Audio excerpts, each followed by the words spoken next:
All right, everybody. This will be 47 part 5, I believe. So I told you there was going to be a bunch of these. I had time on my hands. So with going into how they separate people and stuff, like I said, it doesn't matter. Them goyim is goyim, whatever color you are. You know, you're part of the cattle. And that goes with nations too. Like right now, the United States is doing all the heavy lifting for Israel, militarily and financially and stuff, and showing them the greatest friendship and support and everything. But if the United States or the people of the United States start to buck the system, as far as they're concerned, it can be anybody. They run the financial systems, the world banks, and all this, and even the Federal Reserve, you know, is supposed to be, well, it shouldn't be anyway. The founding fathers were against a centralized bank, but it's supposed to be, you know, a use for the U.S. government. However,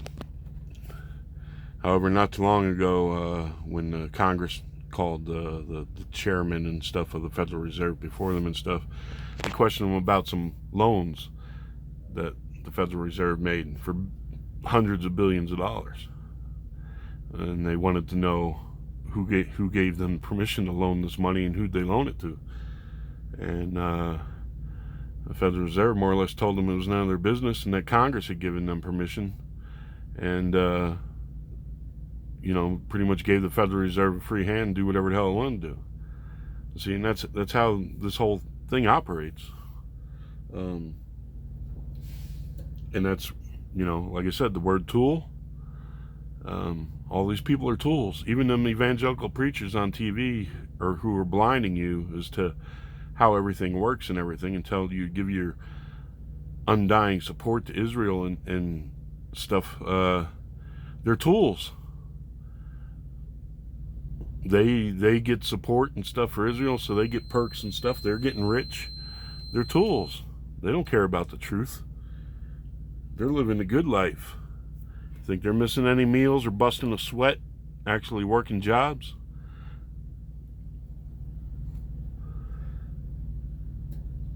The apostles worked. Jesus worked. They walked everywhere. They didn't jet set around. You know, but these guys now, hey, they got to have a new Rolex and a new jet airplane.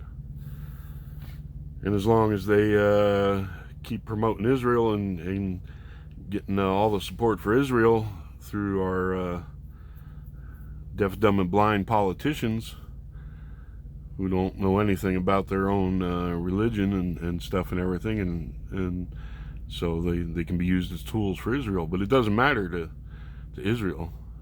Like I told you before, their leaders have been on TV, Charlie Rose and other shows, saying Israel will survive with or even if it means destruction of the United States. Now, is that a veiled warning, a veiled threat? That if you want to keep what you got, USA, you better keep playing ball? Because to them, it doesn't matter. It can be China supporting them. They don't care. Goyim is goyim. It can be India. It could be a couple of European nations. It could be anybody. And back when the financial crisis happened and everything here in the United States, and you know, everyone, you know, lost their 401ks. Or I had a friend of mine, and he, you know, hey, I lost. He had like $250,000 or something in his 401k, and it went down to like 40 something thousand or something like that. I said, you didn't lose it; they stole it. It's one of the biggest swindles ever. And all those financial institutions and Chase and all them stock market guys and everything like that did a lot of this stuff on purpose and broke all the laws, ain't none of them saw a day in jail. Like I said, jail's for the goyim. If they ripped off that's why they all got big fat bonuses. They did a good job stealing from the cattle. It was a swindle. And you better wake up from that.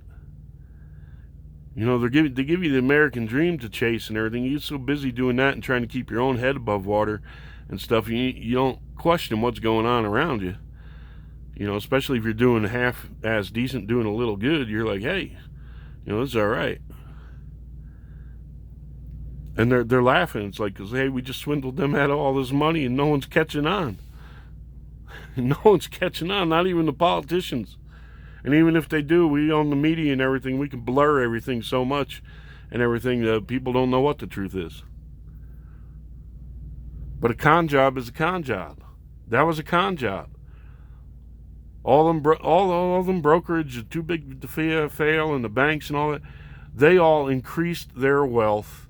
You all lost your wealth or proposed wealth for your retirement and stuff. A lot of people lost their homes, everything, and they came out, the top people in the financial institution, they came out better than they were before. They came out, 10 times as rich, and then they got bonuses. And then they have their mock meetings, or their, we're going to have a come to Jesus, deal before Congress, and we're going to question. It's all dog and pony show. Dog and pony show. We got to make it look good for the masses, for the cattle. They might get wise. They might get wise to what's up.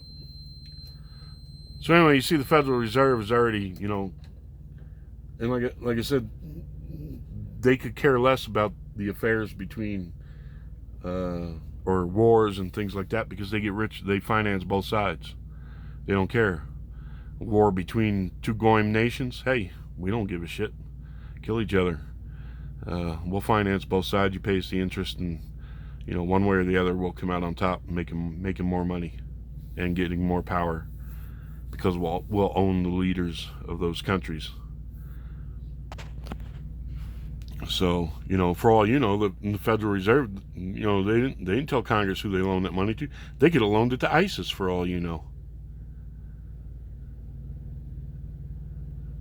They don't have to answer. They got Congress to sign off on, hey, give us complete control.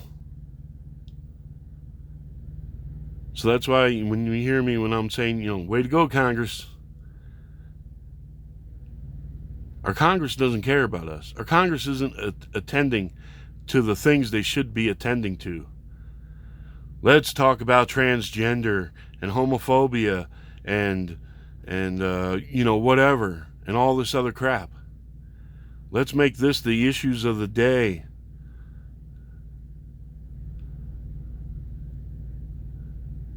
Meanwhile, we're being swindled out of everything we work for. Everything.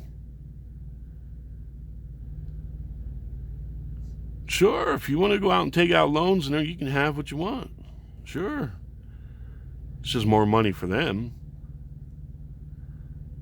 By the time you get anything paid off or whatever, it's time to start over again, or either that or you're too old and you gotta retire and you can't enjoy nothing anyway. So it's a losing freaking game, if you ask me. Second mortgages and stuff like that used to be for people who were in trouble. Now they tell you, hey, we'll name that a home equity loan. Got some equity in the house yours? Getting ahead there.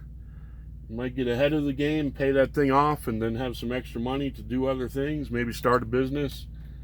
Do whatever. Nah, here, let us talk you into getting this home equity loan so you can go further into debt. Look at the price of a pickup truck these days. Are you kidding me? You telling me you don't have to take out a loan if you want a new pickup truck? It's rigged. It's all rigged that way. So, anyway, I just hope people start wising up to what's going on around them in the world, and that our government has been infiltrated and bought and sold. We've been bought and sold. You're the cattle.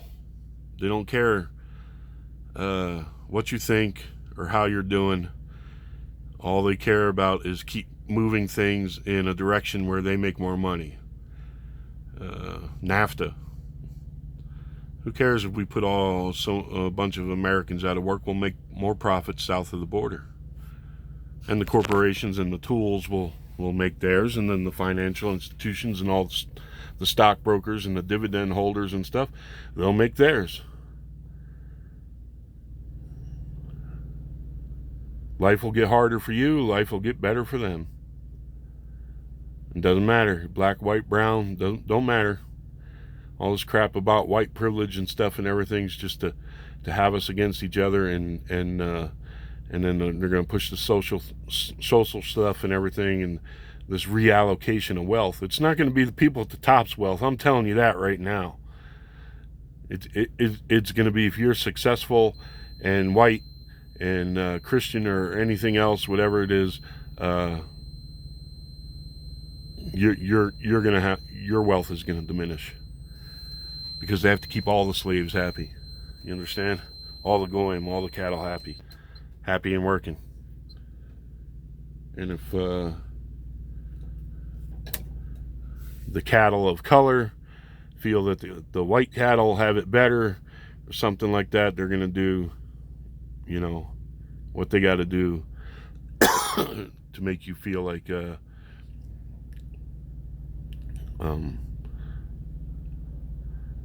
you're as important or going to be more important than the white cattle. And they got to take the white cattle down a notch. Not all of them. They'll still have their tools. That'll play their game, sell out everybody else. In the end, you'll still just be a tool to them.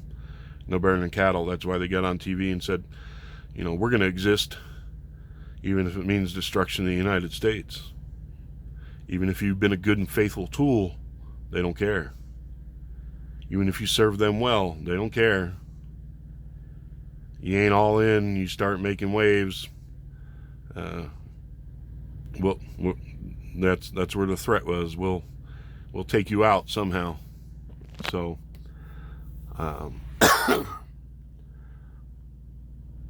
just wanted to point the financial systems and how they're used to control and make you or break you, and who reaps the rewards from them and stuff.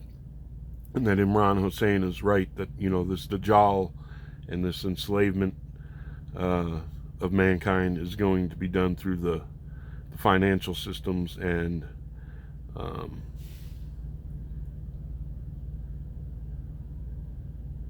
riba, interest, and taxes and things like that. That's why what was it, the Rothschild guy said he don't care who rules as long as he gets control of the monetary system of a country. He don't care who the leader is. You understand that? He don't care. It's goyim. Cattle is cattle. He don't care. It can be a white cattle, a black cattle. He don't care who the ruler is, as long as he has control of the money. You understand that? All right, this will be a short one for right here. Those were just some quick points I wanted to add to that about the Federal Reserve and those financial institutions, and how everybody was swindled during that economic crash.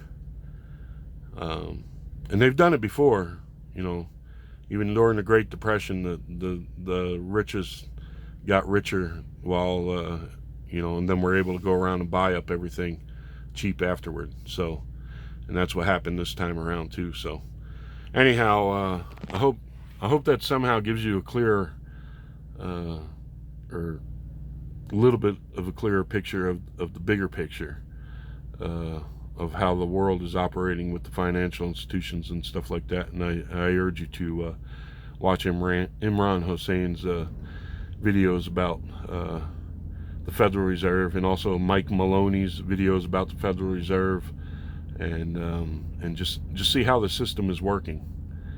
And good luck to y'all. Remember, no greater thing you can say than Allah Akbar, and also there is no God but Allah, and Muhammad is his prophet. May peace be upon him, his family, and his followers. Take care out there. Good luck to y'all. I hope knowledge will somehow maybe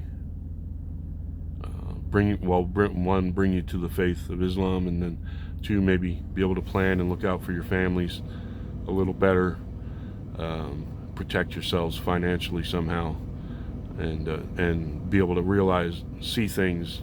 Because like Jesus, peace be upon him, said, in the end times it's going to be so confusing that even the elect would be fooled if that was possible, or something to those words, that effect.